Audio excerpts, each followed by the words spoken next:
You've just finished crafting this marketing copy that will take over the world and really get your audience and your customer avatar on board.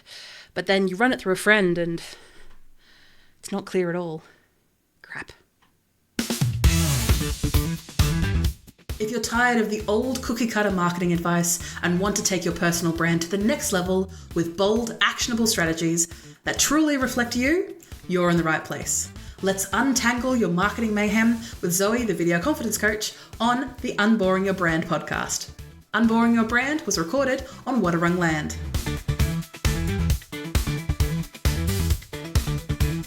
I feel you there, especially when I've spent a lot of time on something and then I actually take it out into the real world. And then it turns out it sucks. And to avoid that mistake, check out episode 71, which you are listening to right now, Mistake-Proof Your Messaging.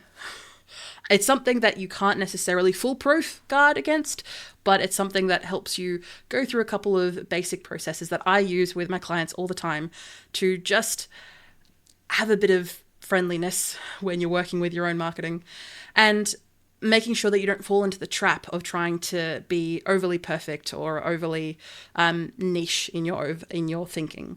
And if you've already listened to this episode, my hat's off to you. Make sure you email me and let me know that you caught this episode when it originally came out, and I'll give you a freebie.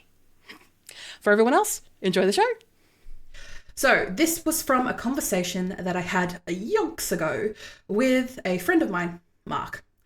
And essentially, it was from a bigger conversation that we were having about some common mistakes that people have when building their personal brand, and obviously how can they be avoided. But ultimately, they wanted to know what they can learn from these mistakes. They're very much take what other people have done, learn from their mistakes so you can improve on your own type of person. And as you can imagine, when you first start tackling your personal brand, because again, we all have one, we all have a reputation. And when you first start tackling it, as in taking control of it, I should say, it starts off with a bang. You start really going at it. You start getting some maybe professional photos done. You start writing some bios. You start actively working on your personal brand in whatever industry, niche, or area you wish to focus. And again, wherever you wish to help and serve those people. That's what it's about, folks. But then you make an oopsie. Whoops. You stumble. You maybe get a dramatic eye roll from some of the people that you're trying to serve, or maybe even people who you're not trying to serve, who are not your people. That is also definitely something that can definitely happen. And finally, you eventually sort it out, but it still made you feel like you're behind. And that is something that I've had to remind both myself and many of my clients. When you are not behind, you are not set on anyone's timeline. You're all set up to your own timeline. And for me, I'm very perfectionistic, so my timeline is always very far ahead of me, but I digress. So in that time, there is no shame in the game. We all make mistakes and we all stuff up somewhere along the line.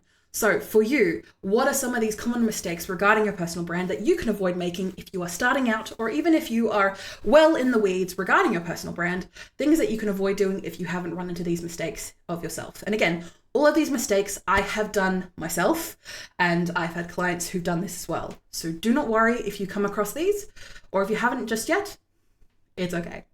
So the first one I want to get into is copying someone else's voice. So when I say voice, a lot of people term that usually into the actual voice that people are using when they speak.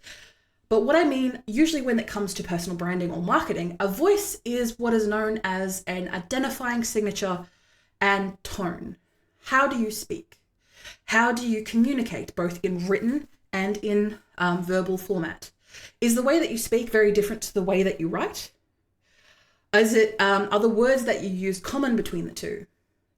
And when you are copying someone else's voice, so say, for example, a good example of this was someone I worked with yonks ago, even before I think I technically started the video confidence coach, I was working with someone who was very much a Gary Vee fanboy. So Gary Vee is this, gentleman whose family ran a winery, and then he took over their marketing team and has in turn built an entire marketing empire from that. He's very much a remnant of the hustle culture, the constantly grind, which unfortunately a lot of people are still in. So if you are in that, my apologies, take a break, take a breather on me. You can do that. And he is the type of person who is always go, go, go, constantly pushing, which again, is admirable, but also not very sustainable for anyone outside of who maybe doesn't have the wealth, finance, and backing that he does. And this person that I was working with was someone who had recently finished university, but had that mentality and also was having the voice of Gary Vee, like physically having the accent. As someone who was born and raised in Australia, was having a North American accent? Not Canadian. I mean, like America, New York, but not quite New York, New Jersey. I don't entirely know where Gary Vee is from. My apologies.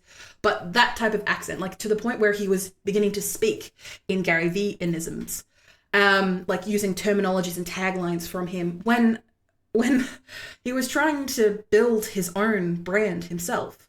So in those moments, being able to see what someone else is doing and they are doing amazingly, and especially when they're doing it online where it's accessible to you and you think, I want to be just like them. That is great. That is awesome. It is awesome to have role models, people who are well into their craft and well into their personal branding journey to say, I want to be like them. Awesome. But remember, they are not you. And this might feel a little bit awkward, but you are ultimately going to sound worse and very inauthentic because your personal brand is a reflection of you. When you fix your voice, you fix your vibe. And the words that you actually use are a good place to start. But also keeping in mind that the people who are very successful that you come across in no matter which fashion, online or in person, these people have been working incredibly hard to get to where they are. And you may be just starting your journey, or maybe someone you've been working very far into your personal branding journey. You are still yourself. You have not had the opportunities that they have, and in turn, utilizing their voice to appeal to their audience may make you seem as like a copycat or inauthentic to the people that you're ultimately there to serve. So taking that time to think about, okay, what are the way that I like to speak and the way that I feel comfortable speaking? What taglines or voices that I use?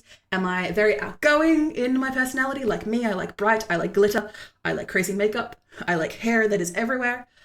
Or are you someone who's a bit more reserved, a bit more subtle? But how do you plan to stand out with your voice? That is the question.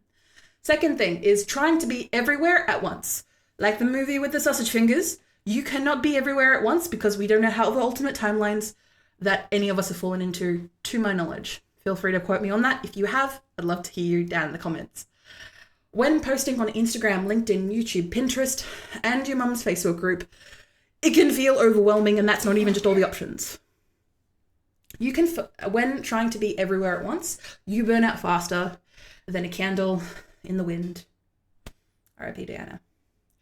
So in those moments, when you feel like you have to be everywhere at once, because again, role models and other people who are much further in their personal branding journey have done this, you in turn should starting off with picking one or two platforms that you feel comfortable with, that you have either an established audience or something that you can regularly see yourself contributing to and spending time on, that feels manageable, and growing from there. Because your audience are going to help dictate not just your branding voice, but also what you end up posting on these platforms. You are there to solve their problems and to serve them. Even if it is just saying, I have been where you've been, here is how I fixed the problem, here is your solution. If that's what you're doing, or you could be someone in the personal branding space who is in the same journey as the people that you are trying to get on board, but you're a couple of steps ahead. Either way, making sure that you're able to be consistent on the platforms that you are on is more important than being everywhere at once. Third mistake is overthinking your niche. So overthinking the group of people that you're trying to get on board, overthinking your industry. So the best way that I think about this is I help burnt out plant-based entrepreneurs in their 30s who are journaling by moonlight.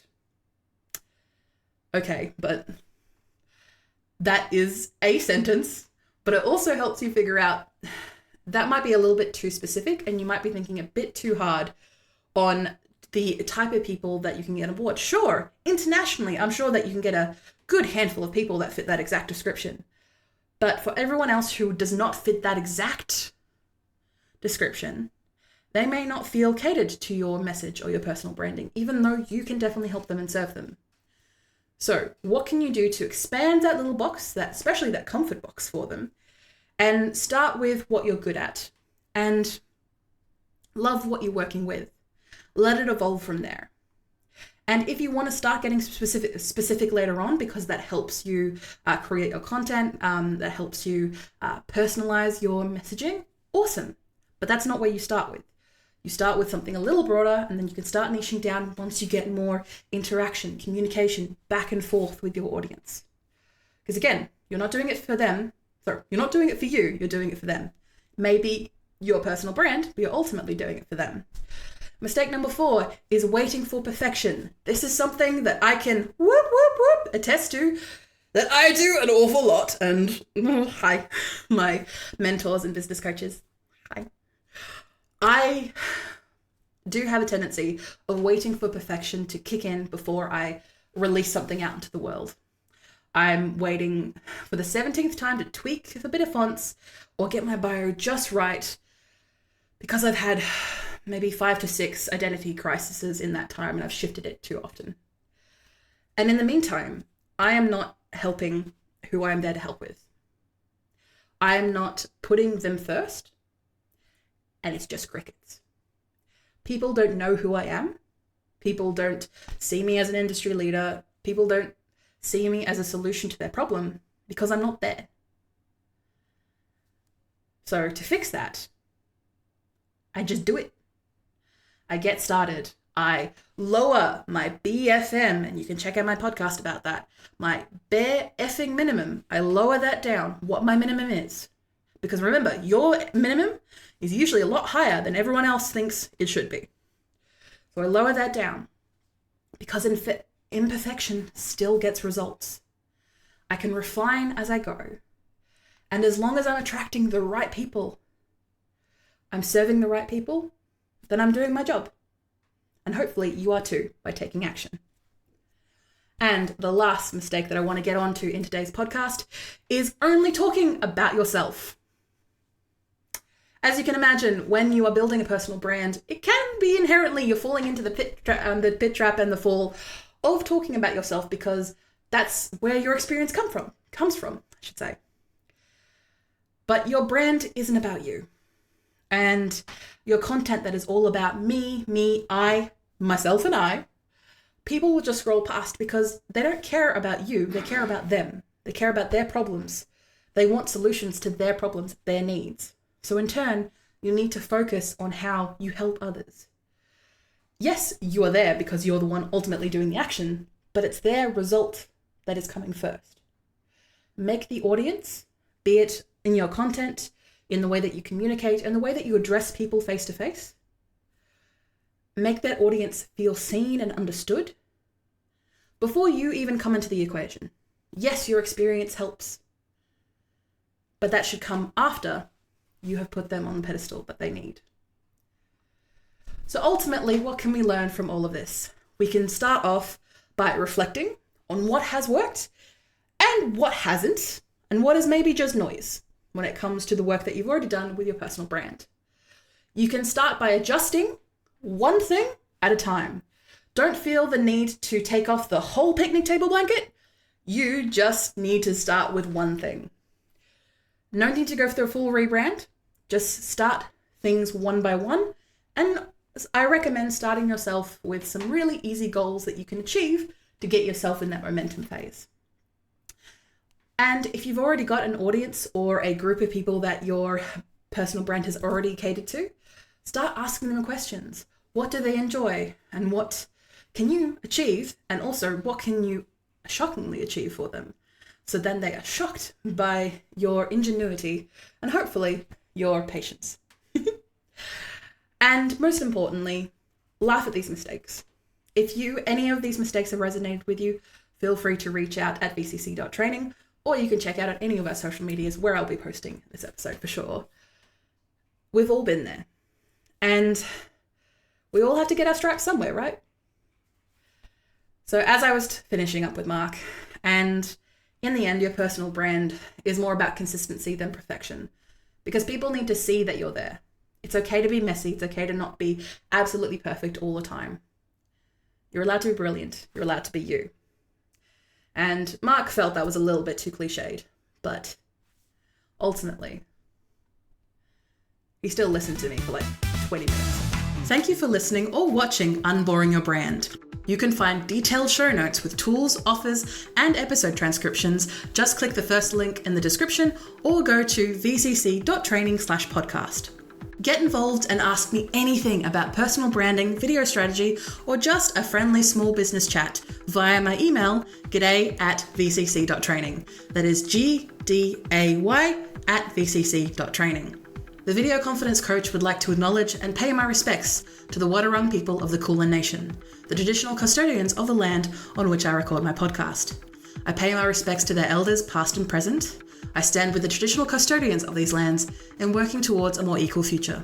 Always was, always will be Aboriginal land. Look forward to me chatting at you next week, superstars.